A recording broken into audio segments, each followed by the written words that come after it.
I'm a teacher, so teenagers being pieces of crap every day are normal to me. However, I don't want the same behavior in my own home. I don't want to deal with the same teenage tantrums that I've been dealing with at work, especially when I'm trying to rest or just minding my own business. At school, I have some sort of authority over the teens that I'm handling. I can call their parents, the guidance counselor, or anyone who could correct their behavior. But at home? I don't have that same authority. I'm just her brother. I can't force her to behave, and my mom doesn't do anything to correct her behavior either.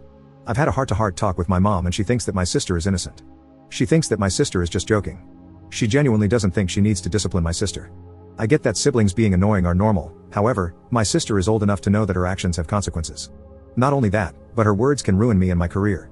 I work at the same school my sister is enrolled in. What if she calls me an incel in front of my students? What if she spreads false rumors about me abusing her if I ever discipline her? What if she tells people that I force her to do things against her will?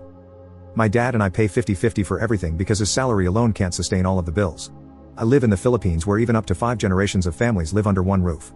In fact, it's expected for children to take care of and financially support their parents and their grandparents as soon as they have their own jobs. My mom is a volunteer worker in an animal shelter and refuses to seek a paying job because men are expected to be the sole providers. She still justifies my sister's behavior as just being a typical teenager and is begging me to be more understanding because I'm the older and more mature sibling. My dad knows that I am serious about moving out and agreed that they needed to punish my sister. I don't like ultimatums, but I feel like I don't have other choices anymore. I don't want to yell at my sister or even fight with her because I know that it will simply make her attitude worse towards me. Update 1.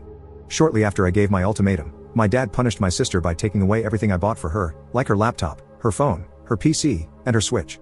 He told her, "This is how your life would be without your brother," and basically stored them away somewhere hidden from even myself. Since then, my sister became even more aggressive towards me.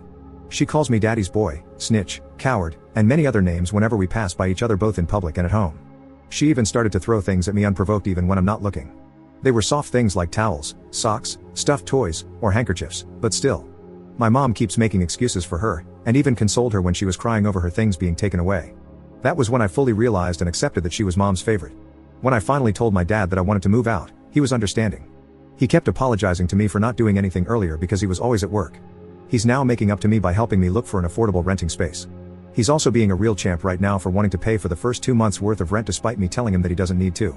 He feels really guilty for not being able to notice my sister's behavior towards me for so long, and he thinks that it's the least he could do for me. I told my dad that he can give back the things I bought for my sister only if she shows real remorse or genuinely apologizes to me. If nothing changes by the new year, then I'll just keep everything for myself or sell them off somewhere. My mom didn't take the news very well. She's extremely cold to me now and told me that I'm abandoning her. According to my dad, she cries every night because she can't accept the fact that I'm moving out. For now, I'm temporarily staying with a kind friend. My dad encouraged me to detach myself from my mom and my sister as soon as possible when I told him she started throwing stuff at me. I don't think I'm going to be having any sort of relationship with my mom or my sister anytime in the future. I do feel really bad for my dad for having to deal with my mom and my sister alone, but I need to leave.